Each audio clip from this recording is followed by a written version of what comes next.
Hello and welcome to the Room of Lives. I am your host, Neil. In this concluding part of my conversation with Pace, we talk about our experiences of various strategies to battle depression and anxiety, such as talk therapy, cognitive behavior therapy, medicines, psychedelics, and meditation. Pace proposes that we can stop thinking of any of these remedies as silver bullets and consider a combination of the different strategies. I talk about why, when it came to anxiety and depression, it was helpful for me to stop looking for answers in my thoughts. We finally conclude with his aspirations for the future. If you enjoy listening to this conversation, consider supporting me by donating dye or ether to abranil.eth. That's abranil.eth.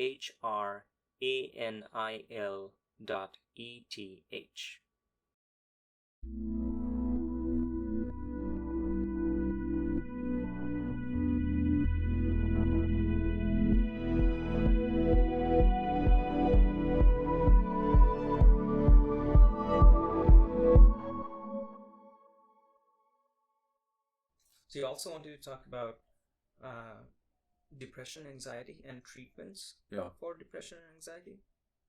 Yeah, I mean, I guess health and wellness, like we talked about, is probably a good overlap. Mhm. Yeah, I have suffered from depression since I was probably at least 9. And so, I started receiving treatment at maybe 15, no, maybe 13 or 14 for the first time in the form of therapy. And then I kind of went off and on to therapy for since then, take a year or two off and then go for about a year and then stop again. By the way, I have only done one counseling session ever in my life, so I don't really know what therapy consists of. Yeah. So when you say therapy at the age of 15 or so, what actually goes on in those sessions? So therapy is like a huge gamut of exercises and types of therapy. A lot of therapy is, I think the term for like talk, there's talk therapy, and then there's just psychodynamic therapy, which is another term, which is basically you just go in and talk about your feelings and they ask questions and you kind of work through experiences. So yeah, I mean, a therapy session for most of my life was just going in and sitting down and going, I feel really bad about this thing that happened this week, and then saying, oh, talk a little more about it, and then them kind of talking through it with me, right? I mean, in an aspect of it could be saying, I don't think that's true, or like, think about that a little more, suss that out. And I find that, an interesting thing that I experience with that is like, I've always been able to, pretty much always been able to talk about my feelings. It doesn't mean I've been able to feel my feelings or to like do anything with my feelings. And so I think for some people, maybe that's a important part, is to actually learn how to talk about how they feel. Whereas that was never really a struggle that I had, which is to talk about feelings or to talk about events, right? Openly. So for me, I don't think any of that worked that well. I don't think it had a particularly profound effect. The type that I have done some of now is cognitive behavioral therapy, which is like basically you challenge your beliefs. And this idea is that we walk around with what are called cognitive distortions. And I talked about this a bit in my talk, but this idea that you walk around and like someone doesn't answer your phone call and you say, oh, they hate me. I knew they didn't like me. They're not my friend. They don't ever want to be my friend. And that's what you base your feeling of self-worth on. Whereas like there might be a mountain of evidence that suggests that you have 100 friends that care about you, right? And so this idea that you walk around with this distortion, and so kind of using exercises and channeling, like getting in touch with your feelings and then solving those distortions. There's dozens of more types of therapy, and I've only done a little bit of the other types, but I'm kind of constantly exploring little bits of other type. I'm trying to begin to. Is there a way to challenge these, what you're calling cognitive distortions, without a therapist or an external person pointing them out to you? Like, is it possible to do it autonomously? Yeah. Like, and identify, oh, that's a distortion. So they make books, like workbooks. They're like books. Authors have written books who are therapists. They make workbooks on these distortions, and you can buy them. And you can do the exercises yourself. I guess the argument might be it's good depending on your kind of emotional maturity, depending on your ability to deal with your feelings or to talk, or to even be honest with yourself, right? And that's one of the things that a therapist is good. No matter what therapy you're doing, a therapist is a way they can they can try to help reflect an accurate version of you back at yourself, right?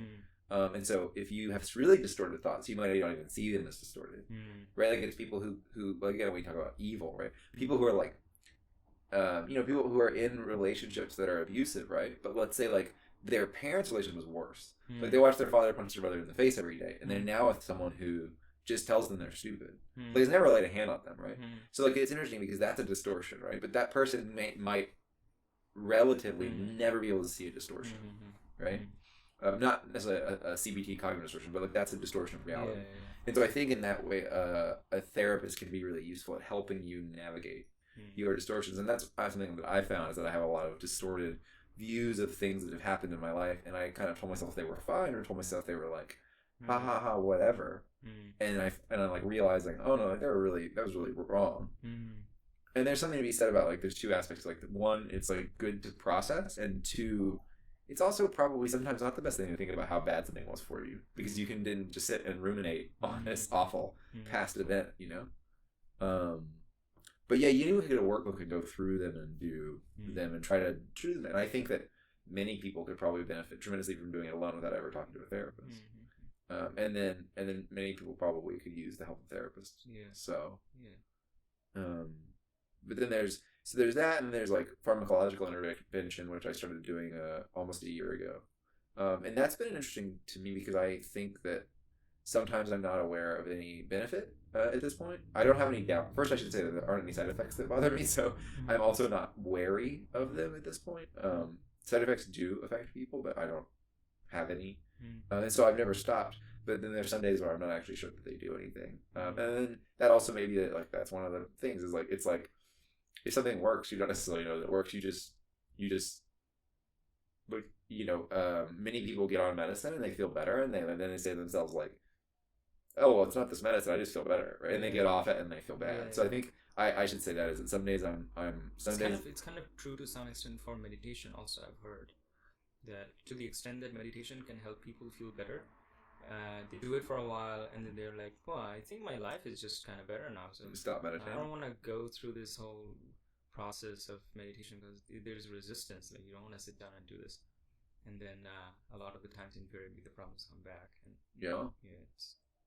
anyway, sorry. No, but I agree. It's like interesting how it's like we talked about vaccines earlier too, right? Like, people think vaccines don't work and that they hurt people because most people alive now who are younger have never seen anyone die of polio. And so I think it's like one of those things we get into, like the worst enemy of successful treatment can be the treatment itself.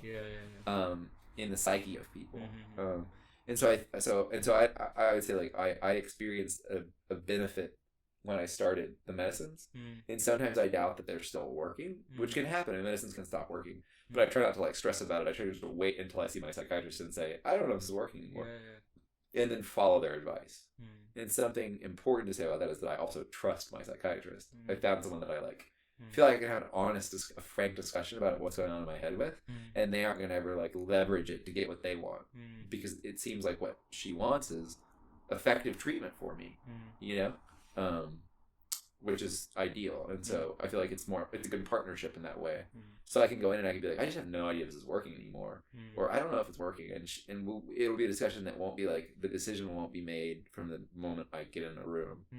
And so maybe that's something to talk about with therapy and psychiatry is, I mean, everyone's experiences will be quite different, but I think one of the things, especially for people suffering anxiety and depression, is like you're already in a kind of a downtrodden place, right? And if you then add the fact that we're all raised to respect authority, and that we, when you go to the mechanic, you're afraid he might screw you, but you also know that he knows more about cars than you. So when he tells you your such and such is out, your radiator broke, like if you don't know anything about cars, you trust them, because they have authority. So if you add that into being already like anxious or depressed, you send someone into an office with a therapist or a psychiatrist, and you're sitting in front of an authority figure, and so you're going to follow their lead. You're going to do what they say, usually, right? And so I think it's hard because now that I've been around therapy for so long and a little bit of psychiatry, I'm more of the idea that like if you sit down, it doesn't matter if they're good, because it's like a whole nother discussion, but if you don't feel like they have your best interest at heart, or you don't trust them, right? Like, then you should get up and leave. And that advice might be dangerous for people that don't trust anybody, right? Because then they'll never sit down and actually do anything. But I think for an average person who also finds themselves to be trusting in certain circumstances, then if you don't feel that way about them, then you should just go find somebody else, because this person's probably not going to be the best help for you. But yeah, I mean, I think the longer I've been dealing with it, it definitely comes up with this idea that we really do want quick fixes in this world, right? And I think that's like even meditation, people talk about, and I think meditation can have great benefits. When I did the Vipassana retreat, the 10-day silent meditation retreat, I felt great for a couple of weeks after. I felt so at peace. How did you feel, by the way, at the retreat? During those 10 days? Were you feeling great? No, it was one of the weird things where I remember kind of having good and bad days. I remember having days, and I don't remember ever being like freaking out internally or having a crisis. Like, oh, the demons are around, What I remember is like some days it was frustrating to meditate all day, and there were days where I felt like, oh, I've reached some kind of peace, and then the next day I'd be like, oh, this is really frustrating. Yeah. And I think the hardest days were the last 2 days for me, because I think on the, there's the 5th day or whatever where you begin, the end of the 4th day where you begin actually doing the Vipassana style meditation, and I felt like day 5 was just rocket into space. Day 6, incredible. Like day 7 or whatever was like even good, and then day 8 and 9 I just felt like I hit a brick wall where like I wasn't going deeper. I felt like I was actually losing some touch, and it was this interesting thing where I think we, part of it is like we want everything to be linear, so we want every day we meditate to be better than the last day we meditated, which is not the purpose of meditation. And I found that we all have we joked after it ended, right? Like what was the thing that was hard for you? Was it like not smoking? Was it like whatever? He talks about like cravings and aversions, right? The Goenka, right? And I just had this like incredible period of just like basically like sexual desire that was just like plaguing me, like, because you're not supposed to obviously masturbate, right? So the last like 4 days for me were just torture. I never did it. I followed the rules. I followed his rules, and it was like all I could think about. It was literally the only thing I could think about for like the days leading up to it. And so I felt like, one, this isn't linear, and I don't two, think I read that part too carefully. Like, I don't know. I think most people broke that rule. And I was like, all right, I promised him I'd do it, and I did it. And the last 3 days, like this torture, was like all I want to do is like go sleep with someone. It was like kind of what I said. It was just like this thing that was kind of minor became a fixation because it couldn't be like. Because it wasn't supposed to be done, it was like because I wasn't trying to avoid any like issues in my life or anything I'd done wrong. None of that was bothering me. It was just like this craving, right? And so I remember it wasn't even directed at anyone there. It was just like this kind of mental plaguing idea of like, oh my god. And so I'm sure if I'd stayed for like months longer, it would have passed, right? But like it interfered with my meditation the last several days, and so I just like. When I left, I wasn't frustrated. I left, I felt good, but I was also just like, I could have left at day 8 or day 7 and been just as good, I would have had 2 more days of not dealing with this. So that was interesting. I mean, it was an experience, and I'm really glad I went. I mean, I hope to go again. I hope to volunteer at some point and work, because it was such a cool experience, and it was so nice to just check out like that and work on something totally separate for 10 days. I think than we ever really work on. But yeah, I really admired aspects of it, and I admired the environment that it created, and the closeness that was kind of created by putting everyone in that situation together. And I think like that's one thing I think that I'm like realizing is that like with therapy, with psychiatry, right, is that I've been exercising and eating pretty well for 13 years now, right? And I think that there's this aspect we struggle with in society, right? Is that, I mean, we are a very moral, society. And I think the United States is, has quite a puritanical background, right? So there's this idea that if anything's wrong with you, it's like a result of your lack of work ethic, right? It's a result of your lack of trying, right? And I think that there are moments in which that's true. Like if you eat crap all day and you drink coffee till you go to bed and you watch TV till the moment you try to go to bed every day, you probably aren't going to sleep very well, and you're probably going to feel bad, right? So there's a personal responsibility aspect of it, and then there's also like the genetic predisposition, epigenetic changes, childhood experiences that also trigger these things. And so like finding that interesting balance where like, I can be really hard on myself some days, and like if I had a perfect morning routine, I'd never feel bad. And that's probably not true, right? I would probably feel bad regardless of what I do. I mean, I already exercise all the time. Like I don't get drunk every night, and I don't smoke anymore. I quit doing all these things that are harmful for me. But I also think there is value in having like like I've seen you talk about it, is like having a mindfulness routine, like waking up earlier and spending 20 minutes meditating every day is not going to harm you. It probably will only benefit you. And if you actually stick with it and do it for like the lifetime, the benefits will probably be miraculous, really. Yeah. But you actually have to do it every day. Doing it for 10 minutes every day is probably better than doing it 1 hour once a week.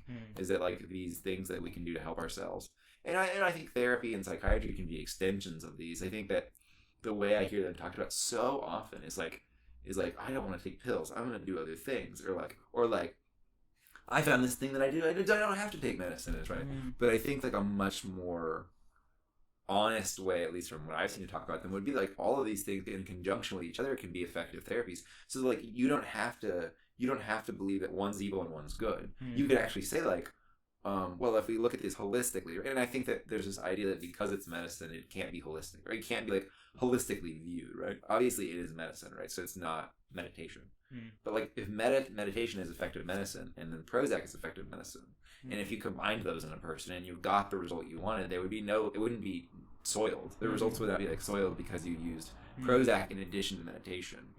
And so I think that there's a lot of, when I think about like depression, anxiety, and treating it, and mindful, and looking at a better long-term result for people, is I think that it's really important for people who have been treated effectively for their depression, whether that be meditation or medicine or both, to be able to have conversations in which we don't turn towards kind of gurus that promise us a perfect life with only one fix it.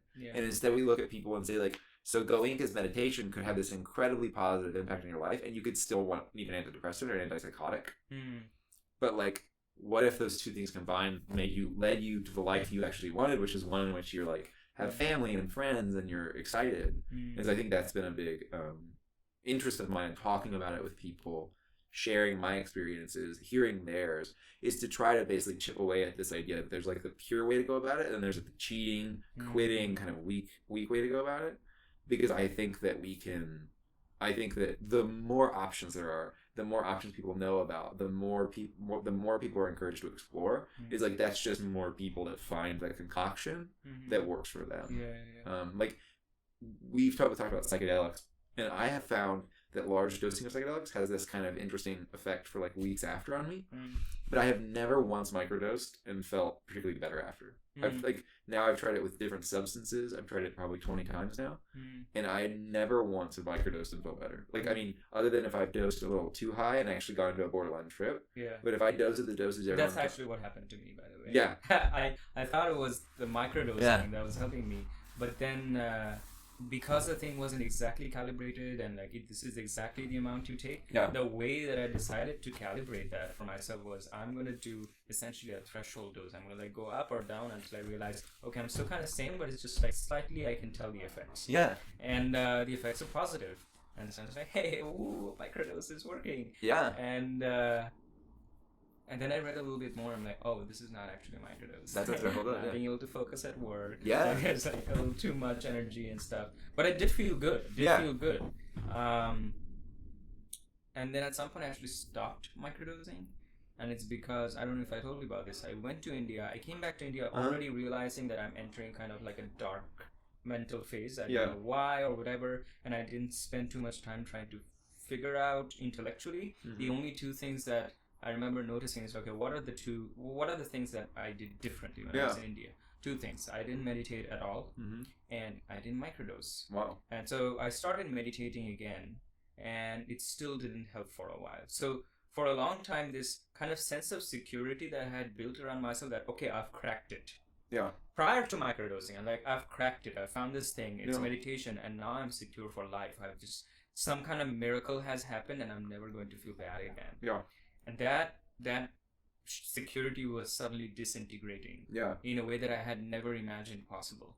And I was kind of struggling to like remain equanimous through that. I was like, the worst thing that I can do now is freak out about the fact that the security is going, because it's just going to make things worse. But I also started thinking, okay, so the meditation thing could be an answer, but the other thing is that I haven't read too many studies about what happens when you stop microdosing. I mean, microdosing studies themselves are not like, very well fleshed out. And the little studies that I do find are from groups that are a little bit evangelical about the use of psychedelics. because they're microdosing. Yeah. And so I was like, all right, I'm going to just continue doing the thing that I feel more sure about, which is meditation. And I'm going to stop this microdosing business because I don't want to get dependent on having to microdose. Yeah. I have heard no person or internet source guarantee that you do this for a while and then you stop doing and the effects will persist forever. Yeah. I hadn't read anything like that. So I actually stopped doing that. Mm-hmm. But I did like the way that it made me feel. Yeah. And so I was like, I'm going to reserve these for recreational trips. Yeah. Where I'm just going to do like large doses and I'm going to feel pretty cool afterwards. I actually really do like the kind of person that I feel like when I'm on the 4-ACO DMT. Yeah. And so I'm like, I'm just gonna like do it, and that's what I've been doing. So I find that to be I find larger doses to be like where I get the value. It's also hard, right? Because like we're not always great judges of our experiences, right? Like because like you could also have something else happening the days you microdosed or whatever. Like it's really hard, right? Like, but like you say, like struggling and saying, oh god, it's all gone. I had the security, now I don't. And that's been a really difficult thing for me for treatment. Is like it hasn't been linear. Things are better, and then a lot of days I'm like things suck, and I think like it's nothing's been successful. It's a total failure. And my own anxiety about that is often probably worse than the reality. Saying like, oh, I had a good week last week. This week sucks. It's all this stuff. There's this like the base layer of evidence that tells you, okay, I'm not feeling very good. But then there's so many layers that immediately start piling on top of that, which is this story of failure and like gloom and doom that can become. I mean, that by itself.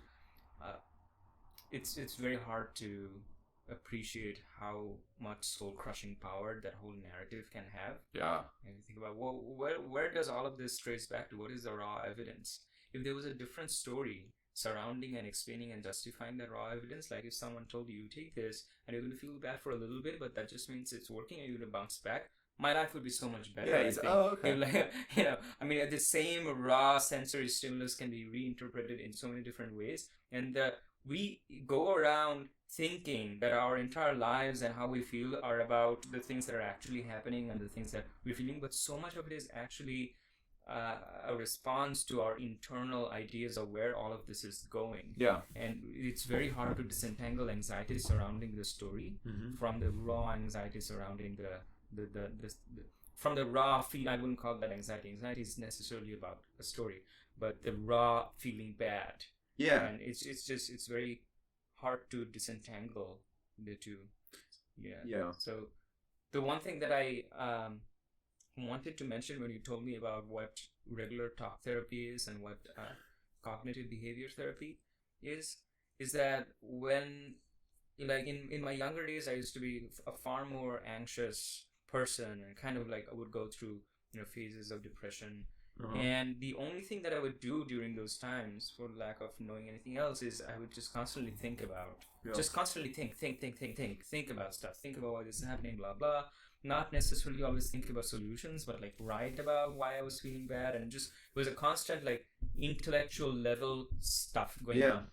In general, universally, I used to kind of live mostly in the intellectual plane and used to ascribe everything that was happening, all the causes and all the effects were in the world of thoughts. In the last several years, my world has changed quite a bit. And I think my intellectual side has been humbled by experiences in a sort of way that my earlier self would have thought of these things as being threatening or challenging to my intellectual identity. But funnily, it's been a kind of liberation of sorts where I think I've discovered that. Hello? Oh, hey, yeah, let me get it. Open up. Is that you here? Yeah. Where you going? San Francisco. Oh, shit, you're going back. Like Thursday. Okay. Tomorrow, I would fly out tomorrow, but tomorrow's like a huge day for me, so it'd be burn some stage for me. Okay. It's like it's not because of any current situation, but I almost died 11 years ago tomorrow. Okay, cool. I will burn the stage. You will? Yeah. Alright, bye. See you. Good luck. Sorry. So yeah, I was saying that in the last few years, I've noticed that not so much the effects, but a lot of the causes, the root causes of why I'm feeling bad, has nothing to do with my thoughts. or actions or combinations of thoughts and actions on the world, and the world feeds me back, and then I'm thinking about it. A lot of the times you just feel bad for no reason, and then it's easier to see. Actually, it's actually easier to see when life is going pretty well. Like, for example, this time when I came back from India, there is no discernible cause that I could find in the environment that I was feeling bad, and yet every day I started feeling worse and worse and worse, and soon enough all the negative thoughts kicked in, and then you get ensnared by this jungle of thoughts, and you can no longer tell why you're feeling bad. It's because of the thoughts in your head, or the way that they made you act in a certain way, and then this other person, this real negative thing actually happened, blah blah. But in the initial days, I could tell that I could find no reason either in my thought world or in the external world that I'm feeling bad. And I don't think, as humans, especially as people, especially humans who are kind of intellectually minded, I don't think we are trained to ever acknowledge that there can be a bad feeling without any big kind of cause. And I think that's actually pretty harmful, because you start looking for it, you'll find it. Especially if you're feeling bad, you can look anywhere and you'll start finding so-called reasons that you're feeling bad. So having had this sort of an experience multiple times in the past, especially aided by the kind of clarity that meditation sometimes brings, because these thoughts come, and if you just kind of wait and not act on them, they pass away, and you can be left with the sort of raw feeling bad situation, like, oh wait, so this whole series of thoughts has popped up in my head and then receded, and none of them are permanent, and yet this feeling bad is still permanent. It seems to outlive all of these individual thoughts. And so in many ways I've started to, I don't know what to believe, but it seems like a lot of the times the thoughts and the distortions and all my actions and the way that I speak and the way that the world responds back happens downstream of the feeling bad. And so how do I identify in the first moment that I'm feeling bad? It's almost always bad feeling in the body. And we're not really trained to identify it as such. The thought pattern starts so quickly that you get immediately lost in this train of thoughts, that I don't think we are trained in general to notice in that little space where no thought has arisen. This is purely, I'm feeling bad. How do I know that I'm feeling bad? Oh, it feels kind of bad in the body, although I can't name it. Is it somewhere in the chest, blah, blah. No need to name it. It feels kind of bad in the body. And invariably when it starts feeling bad in the body, negative thoughts are going to come up. So my kind of slightly incredulous response was, the traditional talk therapy or the cognitive behavior therapy, it tries to attack the sort of, what are you thinking, what happened, blah, blah, these distortions. Don't you sometimes feel that might be putting the cart before the horse, that these things are arising in your life, or these cognitive distortions, because of this bad feeling in the body, and then it is repurposing all the stuff that you're doing in your life? And so that's a good question. I mean, I think I get what you're saying, and I think we can look at the research on the brain, and feelings come before. Thoughts are often automatic like you're saying, they're automatic reactions, right, to stimulus, right? To a stimulus. So the thing about cognitive therapy is it does talk about your feelings. You actually, you'll say, I'll give you an example. I'm sitting around and I'm casually dating someone, or I'm beginning to date someone, and I text them and they don't text me back, right? And maybe it's only been an hour, right? It hasn't been 24 hours, or maybe it's not that they're never texting me back, but it's been an hour, and then I start feeling bad, right? And then all these thoughts rush into my head, and they're like, oh my God, I'm going to be alone. No one wants to date me. I'm going to spend my life alone. I'm going to die alone. Or I'm not good enough. I knew I wasn't attractive, right? There's feelings associated with that. So one of the aspects of that therapy is you actually then write about your feelings, and you rank them. So you rank obviously this isn't saying, there are actually aspects where you say, where are you feeling this, right? You could say, is it in the stomach, is it in the head, right? But there'd be another part that's what's the feeling? And it's hopelessness or anger, sadness, and then you'd rank that. So you'd say 70% sadness, despair, right? And you would rank these, and then you would go through these thought exercises, and then you would reanalyze your feelings after it to see if these exercises had any reducing aspect on your feeling. And the next time you were in a similar situation, the same feelings would come up around an experience, right? And then you would basically re-examine that experience again and see, is this now at a lower threshold? Are you feeling at 60% when you used to feel 70? So I don't think it's exactly what you're talking about. I think what you're saying is a bit more true in the body. Yeah. But this there is no analysis in what I'm talking about. Yeah. It's just the pure watchfulness, which is like you don't have to really rank or think about. What you have to do is forget about all of this stuff on top of the feelings. Just pay attention to the feelings. Don't even wish for them to go away. I think that's just pay attention. And I think that that's a really valuable thing. I definitely have benefited from doing that. Just to say like, oh, I feel angry. I'm just gonna sit with this and not try to do anything about it, not try to solve it, not get angry about it or upset. And I think that they probably both have a place. Yeah. Right? Because you could be feeling bad and you could say like, oh man, I felt bad for a week, something must be wrong. And that could be considered a cognitive distortion, but it may not actually be a distortion. The same thing where you said, oh, I feel bad, I'm never gonna feel better again is different than I felt bad for a week, something must be wrong.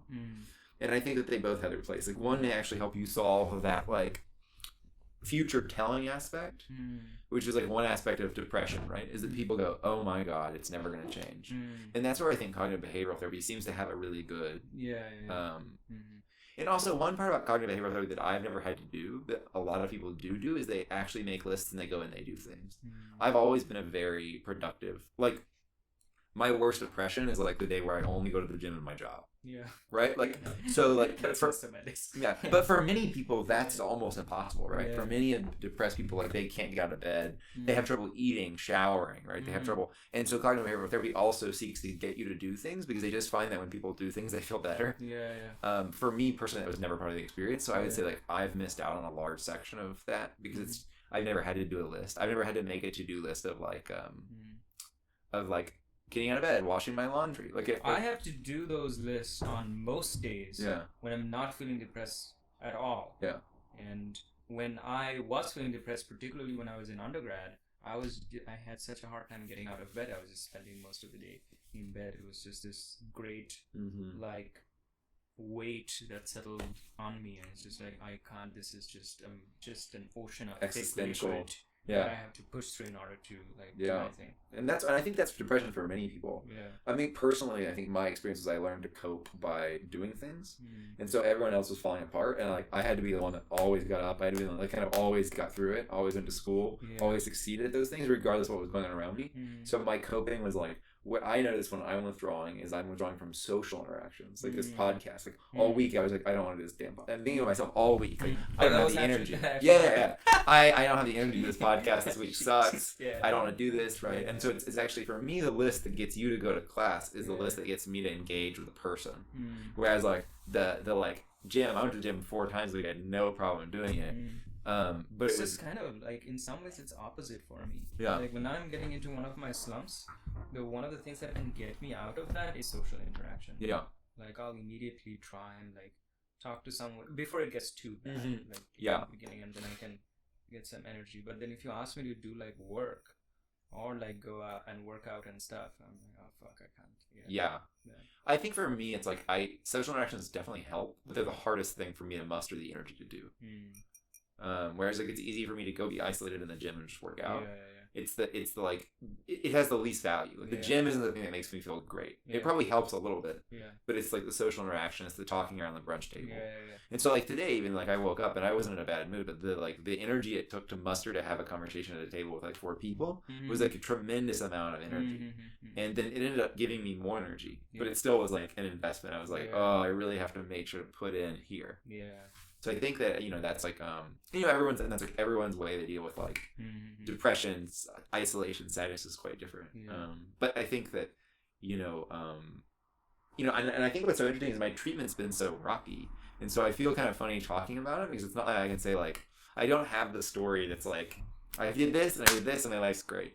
I think I have a story that's like, things seem to be improving and generally on the up. And like, about half the days I have hope that I will get to do some of the other things I want in life, which is really, I think, what it's about. Like, what do you want out of your life? And I guess not like on your worst day, what do you want? But like, if you could write an ideal life, right? Like, and so like the thing that I'm least inclined to do if I allow myself to just live in like my miasma of depression is at least the thing I'm least inclined to do is to have a really long-term relationship and to like have a family and have kids and like have a career, right? So it's like, but on my best moments, I'm like, I think it'd be really nice to have to enjoy those things. And so I think for me, really therapy. And but if you could turn it off anytime you wanted, that would be off. Yeah, right. And you go have a blast doing something else, right? Yeah. But like psychiatry, mindfulness, meditation, therapy, it's all really been, I think, really for this goal of like, what do I actually want out of this? Like, obviously, I would like to have no depression, anxiety. Yeah. But that's more of like a wish to just like, that's a nebulous change, right? But instead, what if it's like despite these epigenetic switches and these experiences and genetic predispositions, right? Despite all of this and life experiences, what if I could then craft a life out of with these techniques that would allow me to do these things that like I think are really admirable and neat. Yeah. So what is it that you can kind of picture yourself wanting in life? I think like for what I would like to do in life is I think ideally I would like to create some I would like to have a family. I would like to like meet a partner and get married. And I would like to live a somewhat alternative life. I mean, in the sense of I would like to live in a community. And I think I would like, ideally, one of the hardest things for me, I think, and doing the talks is an interesting step, would be to actually talk and share some of my experiences. I think I've had this doubt my entire life that my experiences were worth sharing. And then I think as I get some, as I begin to like chip away at this kind of total lack of self-esteem that kind of seems to be a result of so it's not that it's not that I don't know, so I know that I'm like intelligent and well-spoken, but like I don't have self-esteem around anything else, right? Like, so it's not like I don't know anything about it. It's like not like I think I'm the worst, dumbest person to ever live, but it's more like when it actually comes down to the idea of writing seems daunting because I can't imagine anyone wanting to read what I have to write, right? And I mean, part of that you could say is like for many people is maybe like a smart idea. Maybe maybe some people shouldn't write, but like also we live in a time when anyone can like put what they have out there and then people can respond to it, right? So I think ideally for me, life would be some combination of like having some kind of family, having a community, right? And then running a business or two that are like not necessarily take up that much of my time, but allow me to live this life, right? Like successful enough to allow me to like make sure a child's well cared for, make sure that like I have the freedom to move around, and then really I think part of it would be to like write, to like continue to be able to interact with people. I think be able to meet intellectual and like interesting people my whole life who have a variety of interests and like teach me something and I teach them something, but also like to write and put out there something related to my life that can benefit others. Yeah, I'm really honestly, it seems you're pretty well on your way. I can imagine asking other people like what would you want out of your life and hearing something that is very different from the life that they currently have. But in some ways it seems like you're already aligning yourself in some ways, like you're living in a commune, you're self-sufficient, you've started a business. So that'll be interesting to see, like, take small steps and see how it all pans out, but I think that in the same vein you talk about this idea of the bad feelings and the thoughts, I think the hardest thing for me is this idea that like I think a lot of us, and me especially, you wait for some feeling to descend upon you that says you've made it. Right, you wait for the day that you wake up and you're and like you've reached like you're Buddha, right? Like you now have salvation and there are no more bad days. Right. And I think that that's one of the hardest ideas to shed. It's such a movie idea, right? We see it like you finally met the person of your dreams and everything's great after that, right? You're right. But it's really like it's a constant negotiation with the world to think positively about things, but realize that there's never a resolution. Like death is that resolution, but before that, everything else is negotiable. Thank you for joining me and Pace today in the Room of Lives. I hope you enjoyed our conversation and hope to see you again. Until then, take care.